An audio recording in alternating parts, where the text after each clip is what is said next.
Innal hamdalillah nahmaduhu wa nasta'inuhu wa nastaghfiruh wa na'udzu billahi min shururi anfusina wa min sayyiati a'malina may yahdihillahu fala mudilla lahu wa may yudlil fala hadiya lahu. Asyhadu an la ilaha illallah wa asyhadu anna Muhammadan abduhu wa rasuluh la nabiyya wa la rasula ba'dah. Waqad qala Allah Ta'ala fi kitabihil karim, a'udzu billahi minasyaitonir rajim. Bismillahirrahmanirrahim. Ma kana li basharin ayyutiyahullahu al-kitaba wal hukma wan nubuwwata thumma yaqulu lin-nasi kunu ibadan li min dunillah walakin kunu rabbaniyina bima kuntum tu'allimuna al-kitaba wa bima kuntum tadrusun. Surah Ali Imran ayat 79. Jamaah kajian taklim Sabtu pagi yang berbahagia, pertama-tama marilah kita panjatkan puji syukur kita kehadirat Allah Subhanahu wa Ta'ala, yang tentu karena nikmat iman, nikmat Islam, dan nikmat kesempatan, alhamdulillah kita semua masih diberikan keistiqomahan untuk terus mengamalkan, menambah ilmu-ilmu Allah daripada Al-Quran dan apa yang dicontohkan oleh Rasulullah SAW. Dan insya Allah kita semua yang ada di sini selalu mendapatkan lindungan dan naungan daripada Allah Subhanahu wa Ta'ala. Amin amin ya rabbal alamin. Tak lupa salawat serta salam mari kita haturkan kepada junjungan Nabi besar kita Muhammad sallallahu alaihi wasallam, yang tentu beliau adalah manusia yang sempurna, mendapatkan gelar sebagai uswah hasanah, disematkan oleh Allah Subhanahu wa Ta'ala dalam firman-Nya, a'udzubillahi minasyaitonir rajim, laqad kana lakum fi rasulillahi uswatun hasanah. Telah kami jadikan di antara kalian Rasulullah SAW sebagai uswah hasanah untuk kita teladani, untuk kita jadikan sebagai panutan, sehingga insya Allah dengan kita meneladani Rasulullah SAW kelak kita mendapatkan syafaat dari Rasulullah SAW dan memasuki surganya Allah bersama Rasulullah. Amin amin ya rabbal alamin. Jamaah yang berbahagia, usikum wa iyaya wa nafsi bitaqullah. Tentu kami bukan orang yang sempurna, tetapi kita berupaya untuk terus berbagi sebagai kewajiban kita semua sebagai seorang muslim. Dan tentu dari apa yang kita bacakan tadi dalam surat Ali Imran ayat 79, kita dituntut untuk menjadi generasi yang rabbaniyin atau generasi rabbani, yang memiliki kewajiban tidak lain terus berdakwah, mensiarkan apa yang menjadi kewajiban kita sebagai seorang muslim, mengajarkan kepada orang-orang yang masih belum sadar di antara kita, mengajarkan ilmunya Allah, dan juga menyerukan apa-apa yang dicontohkan oleh Rasulullah SAW. Jemaah yang berbahagia, akhir-akhir ini Masya Allah kita sebagai umat Islam banyak sekali ujiannya. Kita hari ini di tengah-tengah fenomena yang betul-betul mana yang hak dan mana yang batil itu begitu abu-abu. Banyak sekali kita dapati dengan teknologi informasi yang begitu cepat, mudah sekali kita untuk mendapatkannya. Kita melihat banyak sekali fenomena-fenomena yang Masya Allah. Kita sebagai seorang muslim, sebagai seorang mukmin, apakah iya bangsa kita Indonesia yang mayoritasnya adalah seorang muslim beragama Islam, tetapi kelakuannya sama sekali tidak mencerminkan, ya, tidak mencerminkan sebagai seorang muslim. Oleh karenanya mari kita sama-sama belajar, sama-sama kita menelaah beberapa ayat Al-Quran dan banyak hadis-hadisnya Rasulullah SAW yang tentunya kita akan mendapati hikmah-hikmah yang kita bisa terapkan dan kita amalkan dan kita ajarkan kepada adik-adik kita, kepada anak-anak kita, dan kepada orang-orang di sekitar kita. Ada sebuah riwayat dari Ibnu Abbas radhiyallahu anhu. Ada cerita yang masya Allah luar biasa, ini kita jadikan sebagai hikmah. Dan karena cerita ini juga turunlah ayat ini. Cerita tersebut diriwayatkan oleh Ibnu Abbas radhiyallahu anhu. Saat itu Rasulullah SAW mengumpulkan, mendakwahi, berdakwah kepada orang-orang Nasrani, kepada orang-orang Yahud dari suku Najran, ya, indah Rasulullah SAW, wada'ahum ilal Islam, dan Rasulullah SAW mendakwahi mereka tentang Islam. Tetapi justru bukannya mereka itu mendapati atau menerima daripada apa yang didakwahkan oleh Rasulullah, justru mereka bertanya kepada Rasulullah. Waqalu, dan mereka bertanya kepada Rasulullah, aturidu ya Muhammad an na'budaka kama ta'budun nasara Isa ibni Maryam. Mereka bertanya kepada Rasulullah, wahai Muhammad, apakah yang kamu mau itu kita menyembahmu seperti orang-orang Nasrani menyembah Isa ibni Maryam sebagai Tuhan? Faqala rajulun min ahli Najran an-Nasrani yuqaluhu ar-Rais, dan ada seorang laki-laki dari suku Najran, dan dia adalah kepala daripada orang-orang Nasrani Nasara Najran. Dia mempertegas kepada Rasulullah, ya Muhammad, apakah itu yang kamu mau? Maksudnya adalah, apakah dakwahnya Rasulullah SAW itu agar Nabi Muhammad SAW disembah, diagung-agungkan, dikultuskan oleh mereka seperti yang terjadi oleh orang-orang Nasrani mengkultuskan atau mentuhankan Isa ini Maryam. Faqala Rasulullah SAW, dan Rasulullah SAW saat itu berkata, na'udzubillah, kami berlindung kepada Allah Subhanahu wa taala an na'budu ghairallah wa an na'muru bi ibadati ghairi ma bidzalika ba'athani wa la bidzalika amarani. Rasulullah SAW bersabda, saya atau kami berlindung kepada Allah dari menyembah selain daripada Allah, dan tentu Rasulullah SAW tidak memerintahkan manusia, tidak menyuruh siapapun dan tidak menyeru kepada siapapun untuk beribadah kecuali kepada Allah. Wa ma bidzalika ba'athani wa la dzalika amarni.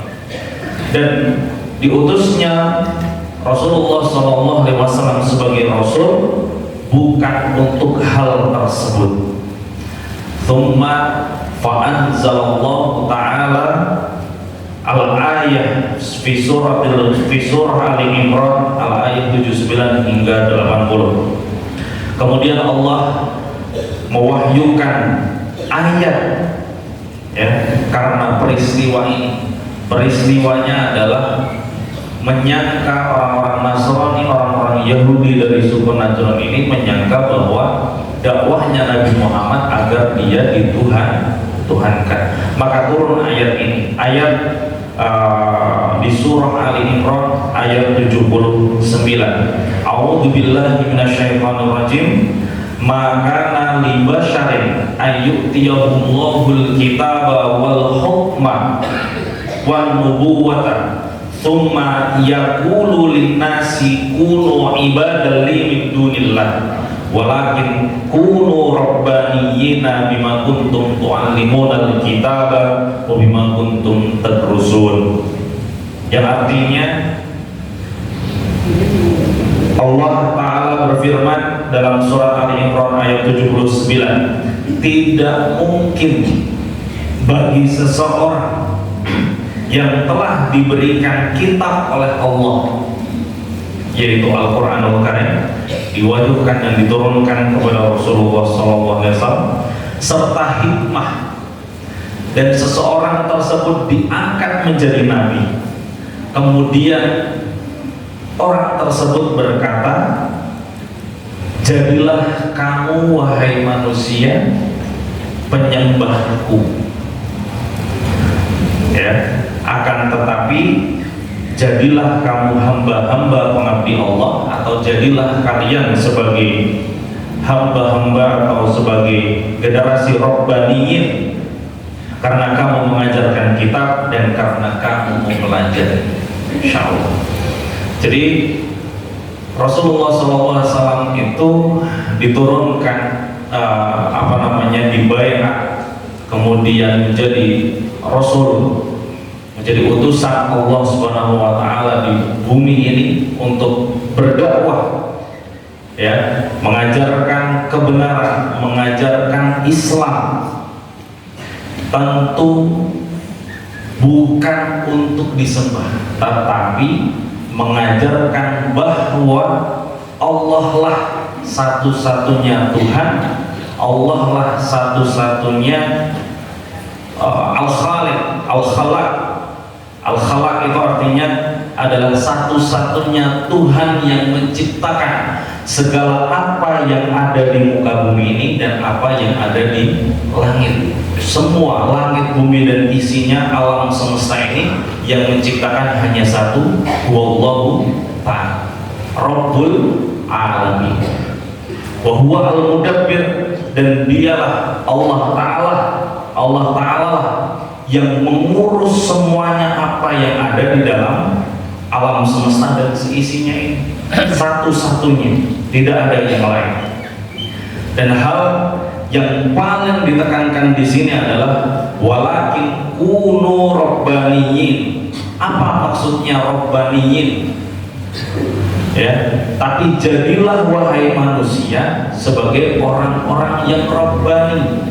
Orang-orang rabbani ini adalah orang-orang yang tunduk kepada Rabb, orang-orang yang betul-betul taat kepada Rabbnya, dan orang-orang yang betul-betul tidak akan menyekutukan Tuhan selain Allah Ta'ala.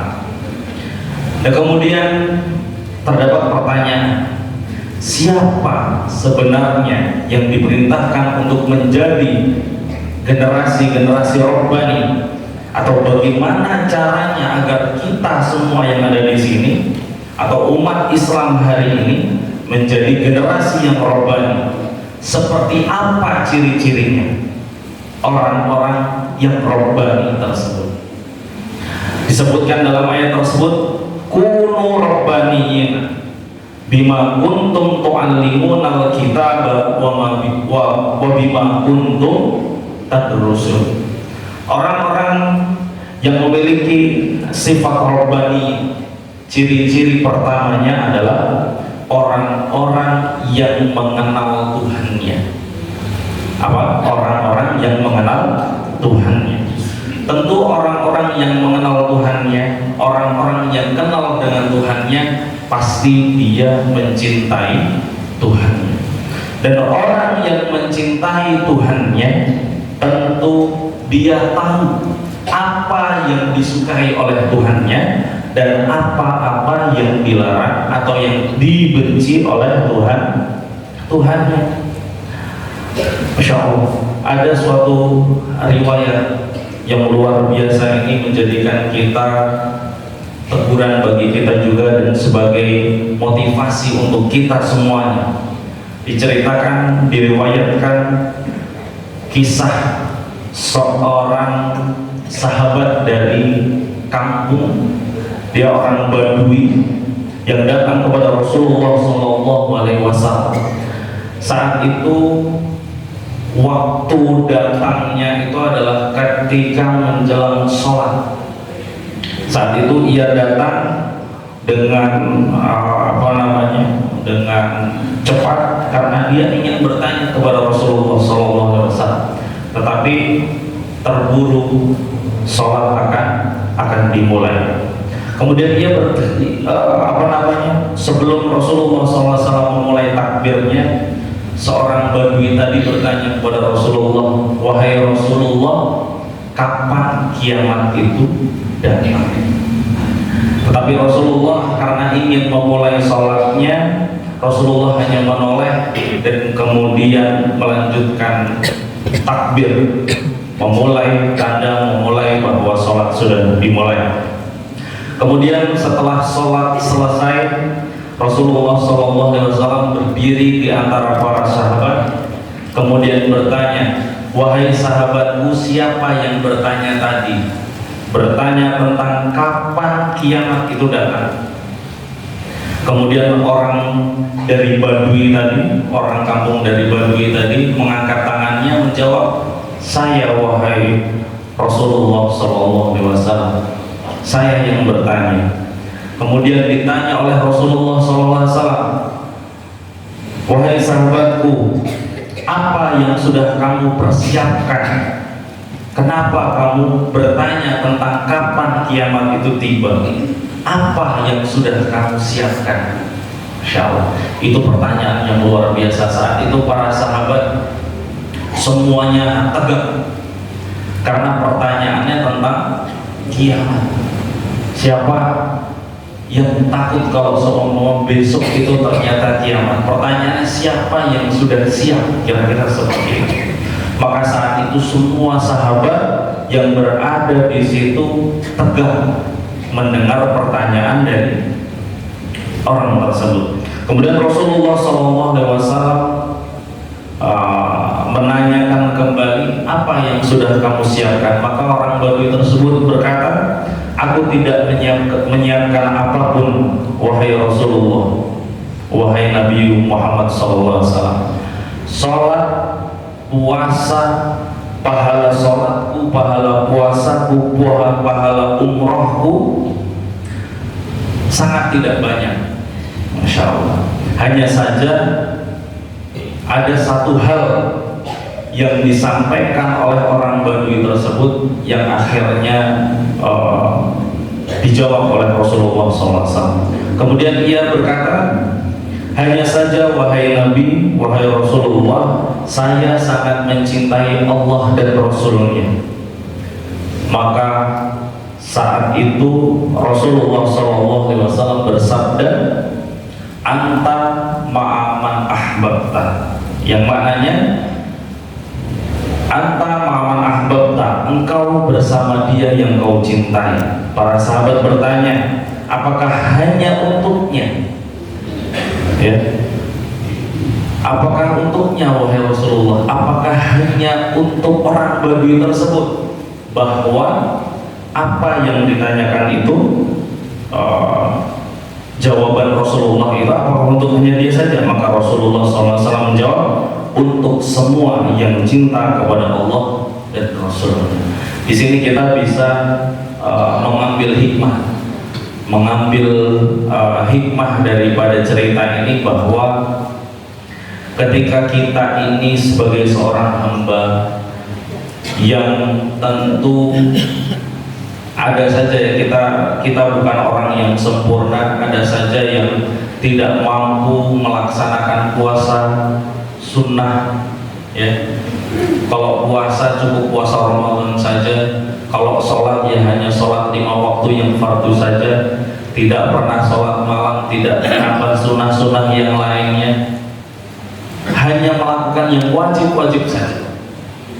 Tetapi karena dia sangat mencintai Allah dan Rasulnya, dan dia tahu apa yang diperintahkan oleh Allah dan Rasulnya, dan apa-apa yang dibenci oleh Allah dan Rasulnya, maka dia sangat-sangat meninggalkan itu semua karena kecintaannya dia kepada Allah, karena kecintaannya dia kepada Rasulullah.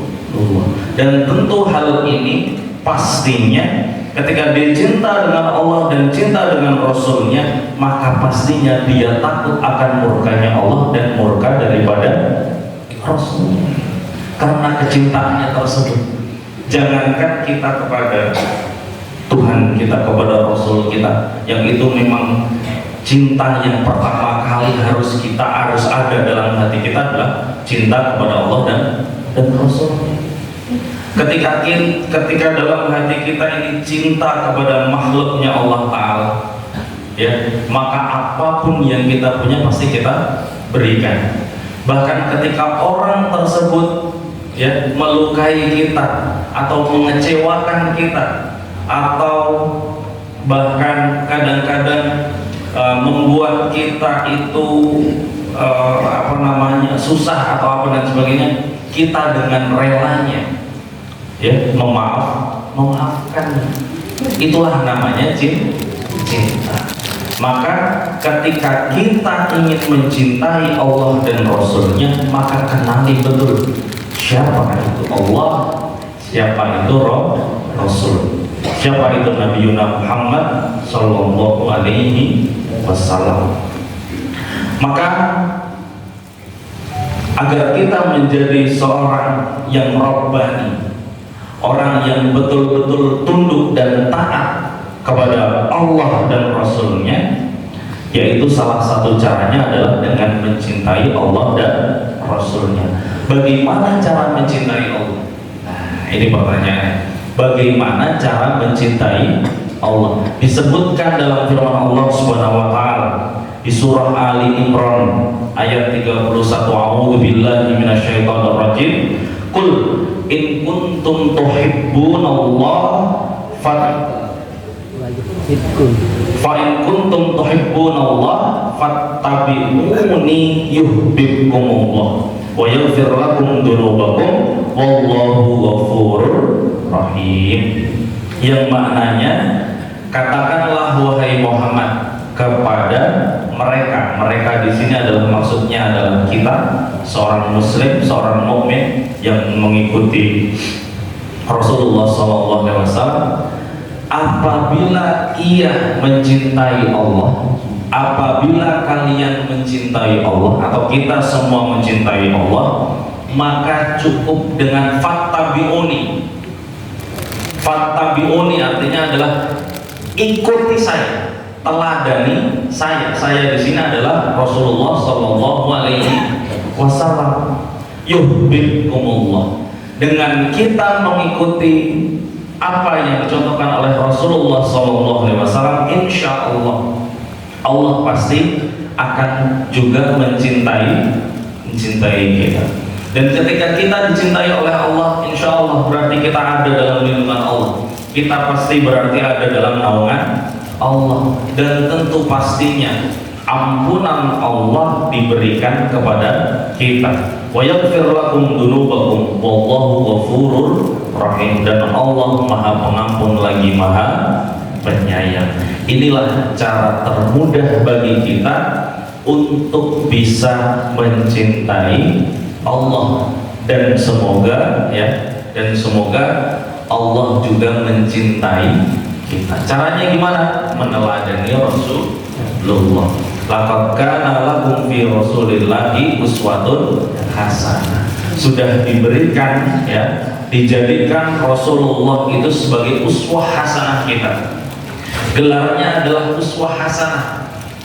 Uswah hasanah ini bukan hanya teladan dalam satu bidang, tetapi dalam segala bentuk aspek kehidupan yang dicontohkan oleh Rasulullah, betul-betul itulah kesempurnaan daripada Nabi Muhammad Sallallahu Alaihi Wasallam, mencerminkan al-akhlak al-karimah, akhlak yang sepenuhnya. Makanya kalau kita ini betul-betul menjadi seorang hamba yang tunduk, yang taat, takut akan semua yang dilarang oleh Allah Subhanahu wa taala, maka tentu kita akan menjadi seorang yang memiliki al-akhlak al-karimah, orang yang dicintai, orang yang mencintai Allah dan Rasulnya. Tentu orang ini bukan orang yang sembarangan, karena dia tahu betul, karena dia mengenal betul siapa Tuhannya, siapa yang dia contoh, siapa yang dia teladani. Apalagi yang dia teladani adalah Rasulullah SAW, yang akhlaknya betul-betul akhlak al-karimah.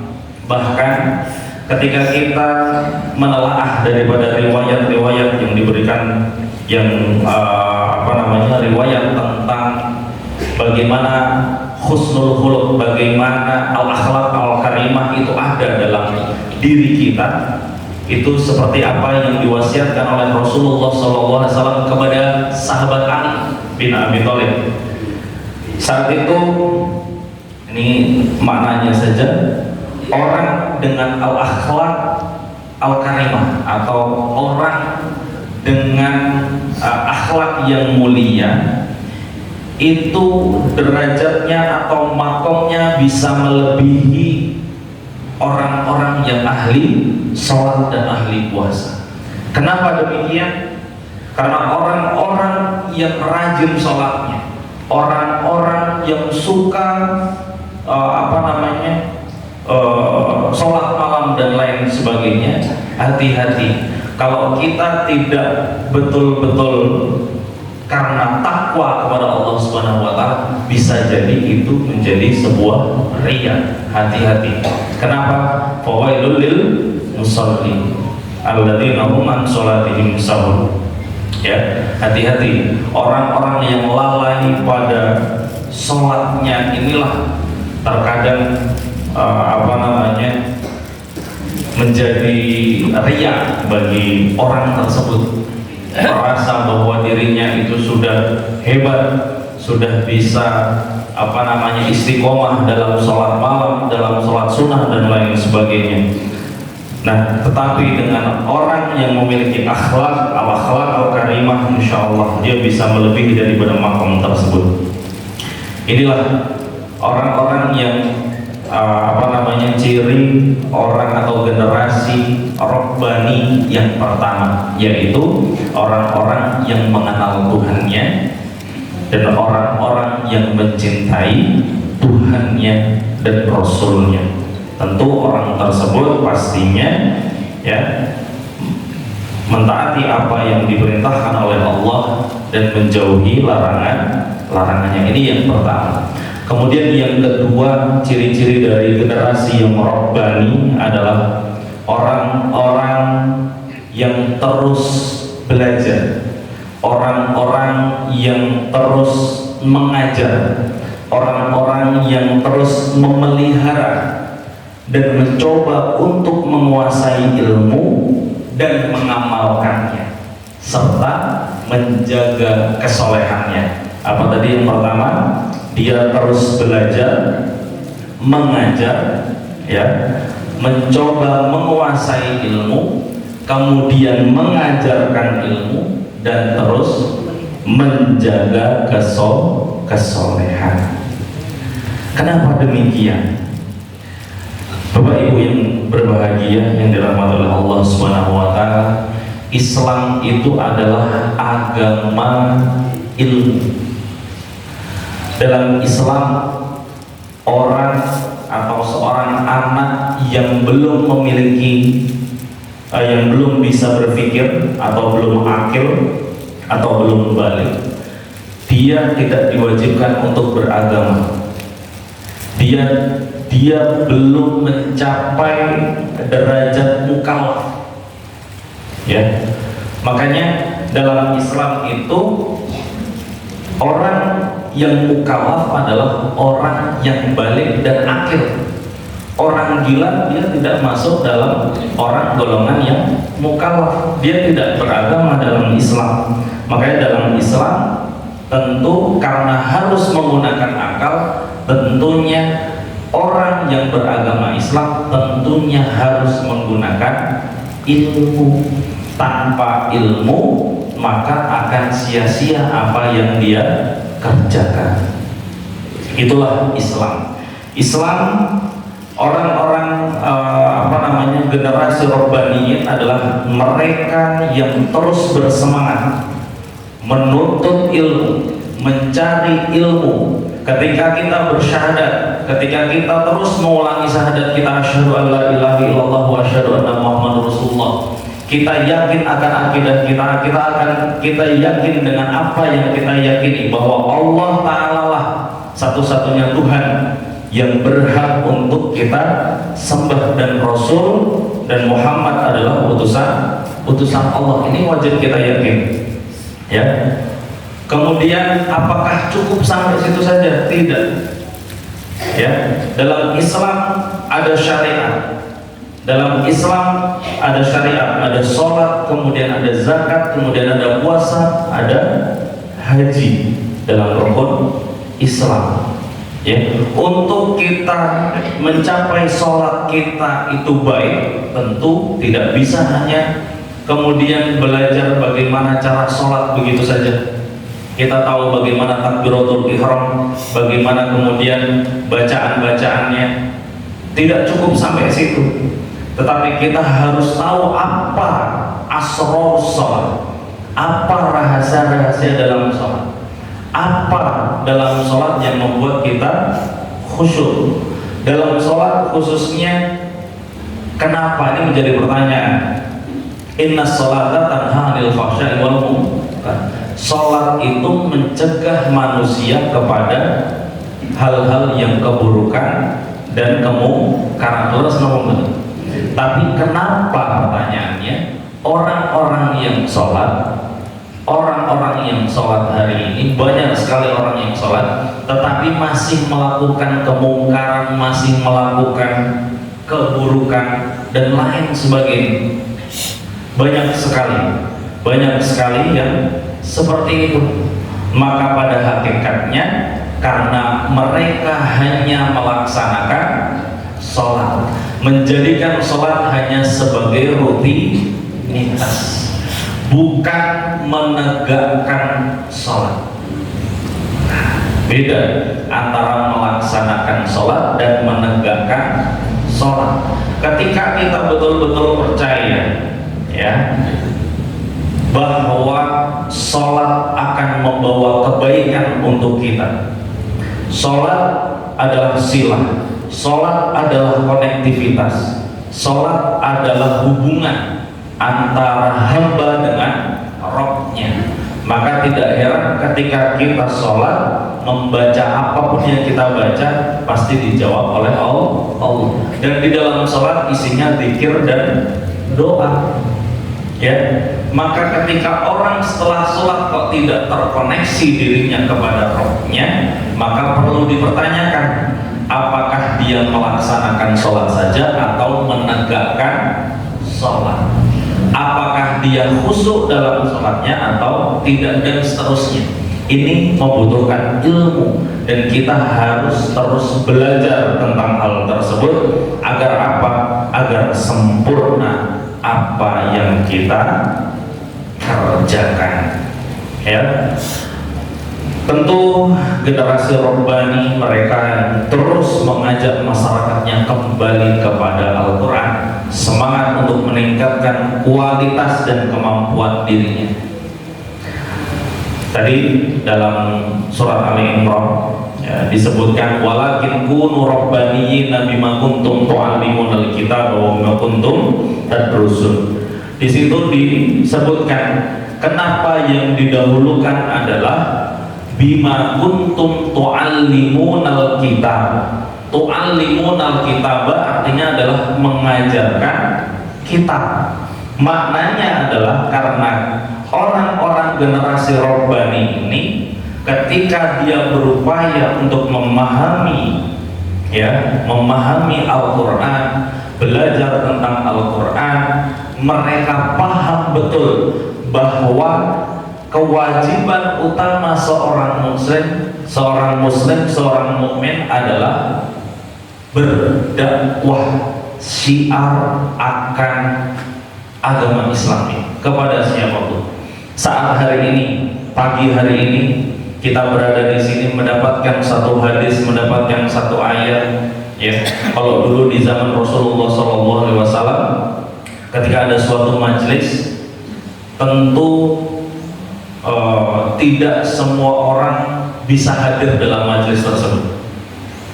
Ya, tentu ada saja orang yang masih ada dalam kesibukan di luar sana. Tapi Rasulullah SAW selalu menasihatkan kepada sahabatnya, apa yang disampaikan saat ini, apa yang kalian dapati di majelis ini, sebarkan, sampaikan kepada orang-orang yang tidak datang di majelis ini.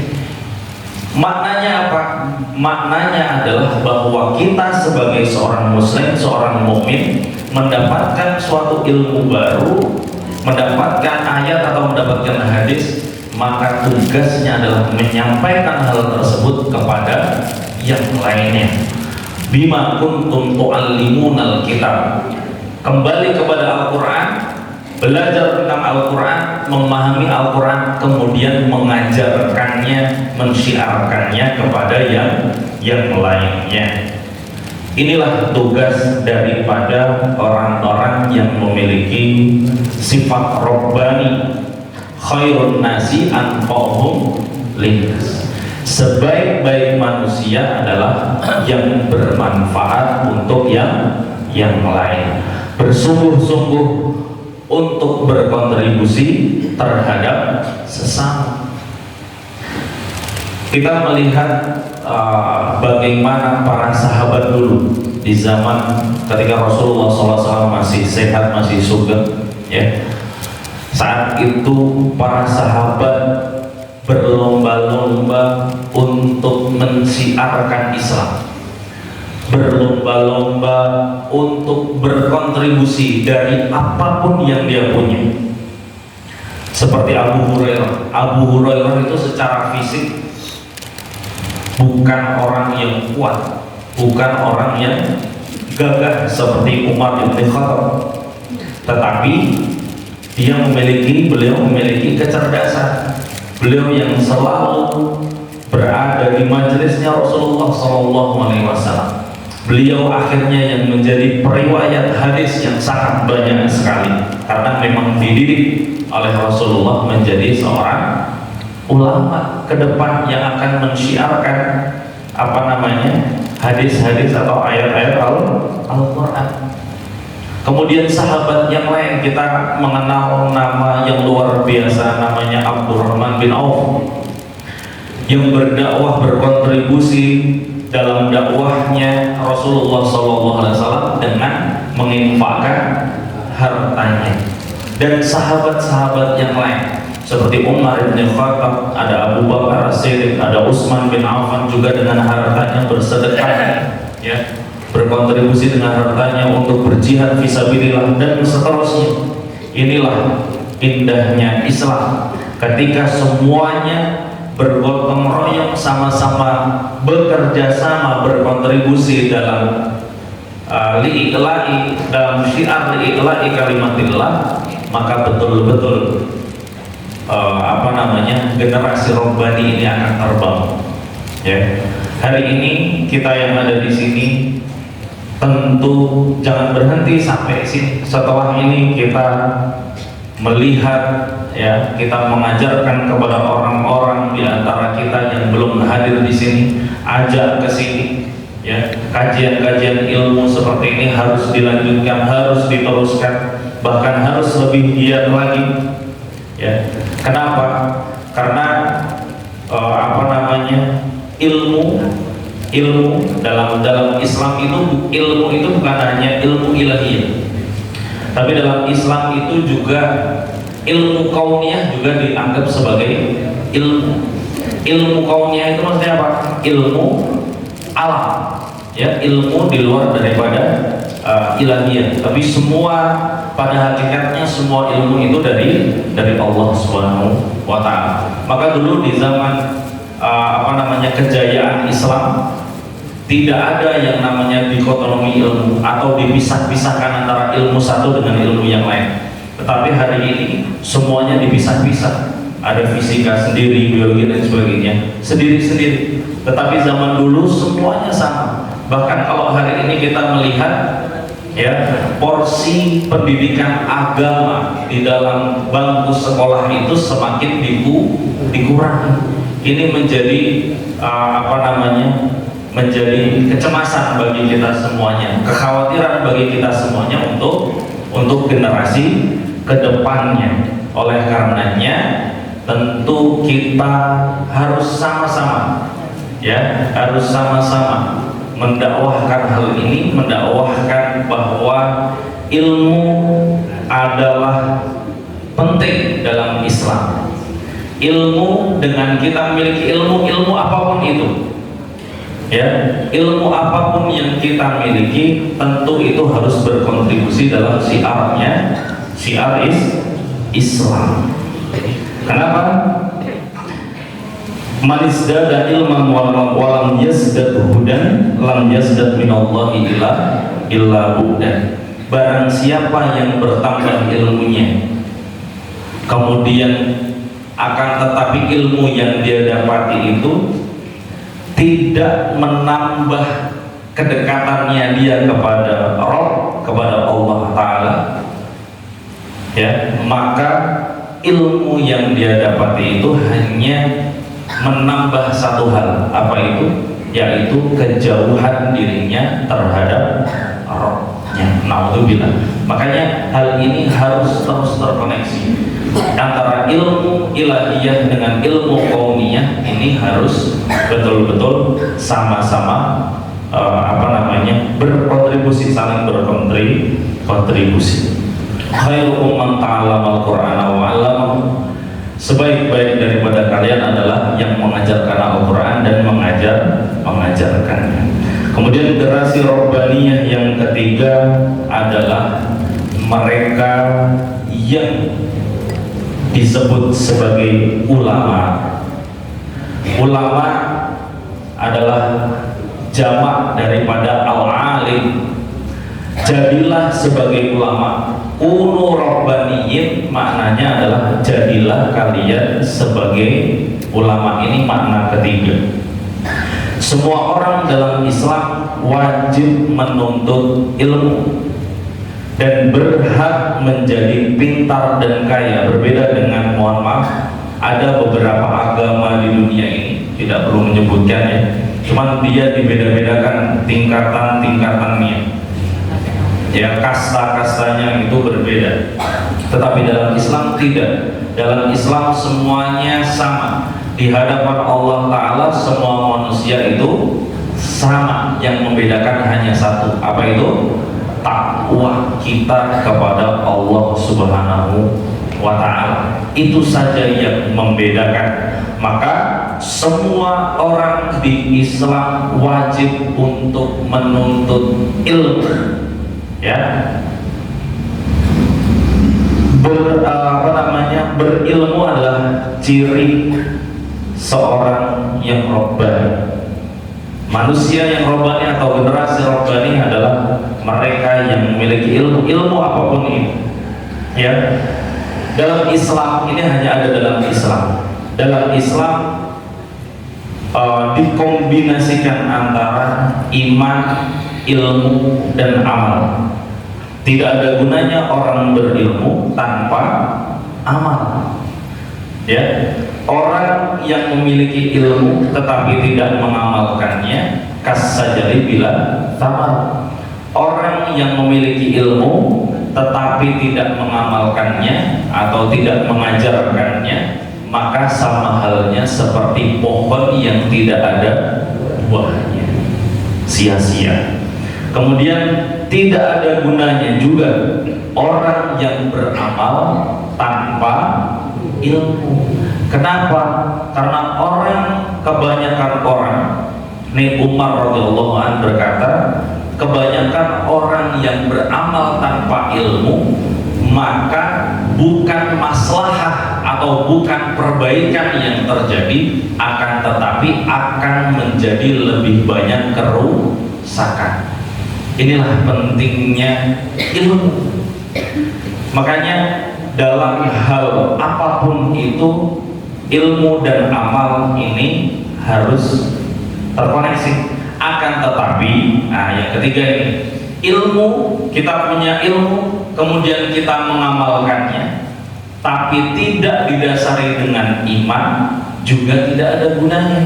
Makanya dalam Islam itu iman, ilmu, amal menjadi satu kesatuan.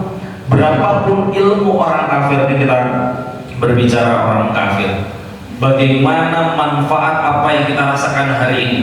Kita bisa merasakan penerangan yang luar biasa yang ditemukan oleh orang kafir, yaitu Alva Edison menemukan lampu. Terus ya, banyak sekali manfaat yang kita dapat dari apa yang ditemukan oleh orang kafir tersebut. Ilmunya banyak, ya, dan diamalkan dan bermanfaat bagi orang banyak. Akan tetapi karena dia tidak punya iman, maka sia-sia di hadapan Allah Ta'ala. Itulah pentingnya iman. Maka kita harus punya ilmu, diamalkan, dan tentu didasari dengan iman. Ya, mereka itu, ya, walaupun ilmunya banyak, diamalkan, banyak orang yang merasakan manfaat daripada ilmunya, tetapi di hadapan Allah sia-sia. Ulama mengatakan a'maluhum kasyarab. A'maluhum kasyarab. Asyarab itu artinya adalah fata morgana. Apa yang mereka kerjakan itu fata morgana. Di dunia mendapatkan manfaat, mendapatkan kebaikan, akan tetapi di kehidupan yang kekal nanti dia tidak mendapatkan apa-apa. Gitu ya. Kemudian yang terakhir, orang yang rabbani adalah yang peduli dengan orang lain. Orang yang peduli dengan orang lain, peduli dengan orang-orang di sekitarnya, peduli dengan pendidikan generasi umat setelah kita, peduli dengan apa yang terjadi di tengah masyarakat.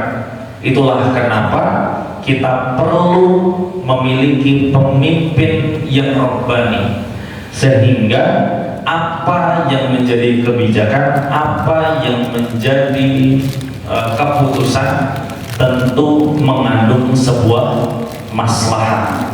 Maka perlu pemimpin-pemimpin kita diajari apa yang namanya ilmu tentang maqasidus syariah, apa yang menjadi tujuan kita itu bersyariat, sehingga tahu landasan-landasan ketika kita ingin memutuskan sesuatu itu apa saja. Ad-dururiyatul khams, hal yang primer menjadi dasar 5 itu apa saja, itu tahu. Makanya dalam Islam itu seorang pemimpin itu adalah ulama. Di zaman kejayaan Islam, hampir semua pemimpin-pemimpinnya itu ulama. Mereka juga hafal Al-Quran, mereka mengerti tentang fikih, mengerti tentang syariat, mengerti tentang akidah, mengerti tentang semua hal yang ada. Mereka hafal Quran, mereka hafal hadis. Humul fuqaha juga, Masya Allah, sehingga membawa masalah kepada seluruhnya.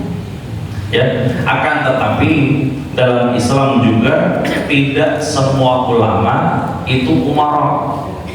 Rasulullah SAW membedakan tadi yang saya sebutkan dalam kalau kita melihat bagaimana Rasulullah membedakan antara Abu Hurairah dengan Khalid bin Walid. Ya, Khalid bin Walid itu orang yang memiliki kepintaran, kecerdasan juga, tapi dalam bersiasat. Ya, tetapi Abu Hurairah, ya, beliau pintar, cerdas juga, tapi memiliki keilmuan dalam bidang yang lain, sehingga Abu Hurairah cukup menjadi ulama, ya, dan Khalid bin Walid menjadi umar, seperti itu. Maka tapi tentu hal ini harus terkoneksi, harus saling berkontribusi antara ulama dan umara. Agar apa? Agar apapun yang menjadi kebijakan, apapun yang menjadi keputusan dari apa yang dikeluarkan oleh pemerintah, maslahah untuk umat, maslahah untuk keberlangsungan agama, keberlangsungan bangsa kita, dan tentu untuk anak-anak kita kelak. Insyaallah dengan kita sedikit belajar tentang generasi robbaniyah, ciri-ciri orang-orang yang robbani, yaitu orang-orang yang tunduk, orang-orang yang patuh, orang-orang yang taat dan takut akan Allah Subhanahu wa taala dan Rasulnya ini. Semoga kita semuanya, orang-orang yang ada di sini, menjadikan kita sebagai generasi robbaniyah, dan insya Allah kita selalu mendapatkan pertolongan dari Allah Subhanahu wa taala dengan dengan terus kita meneladani dan mengenal Allah dan Rasul. Nasihat terakhir, mungkin kita sebagai seorang mukmin, sebagai seorang muslim harus saling mengingatkan bahwa kita sebagai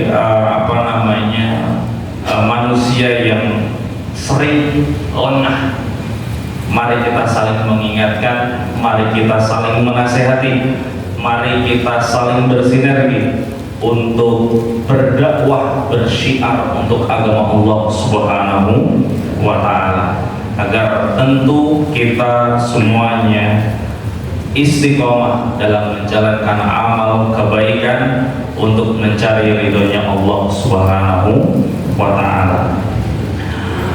Mungkin pada kesempatan pagi hari ini hal demikian yang bisa kami sampaikan.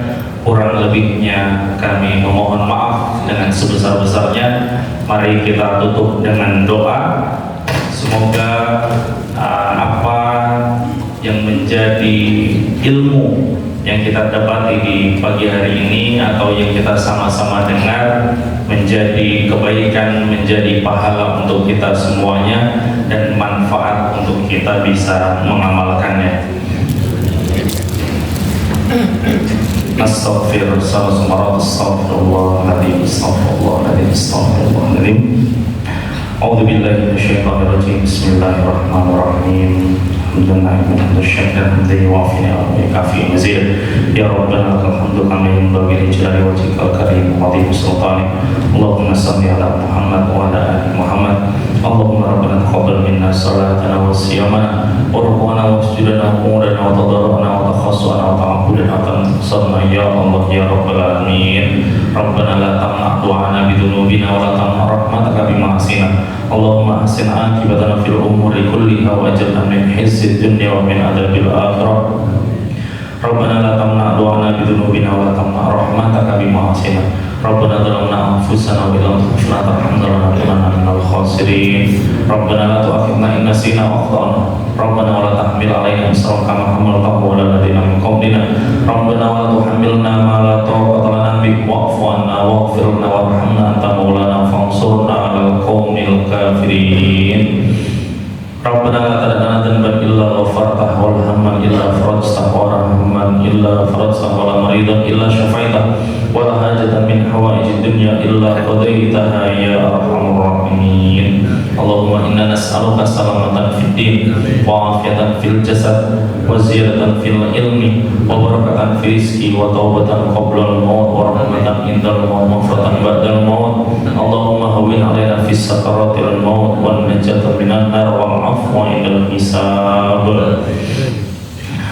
Allahumma ighfir lana dhunubana wa dhunuba walidina wa li jami'il muslimina wal muslimat wal mu'minina wal mu'minat al ahya'i minhum wal amwat innaka 'ala kulli syai'in qadir. Rabbana atina fid dunya hasanah wa fil akhirati hasanah wa qina 'adzaban nar bi fadlika subhana rabbil izzati amma yasifun. Wassalamu alal mursalin walhamdulillahi rabbil alamin. Al-Fatihah.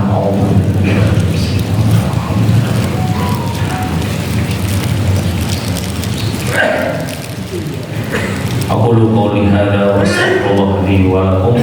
Assalamualaikum warahmatullahi wabarakatuh.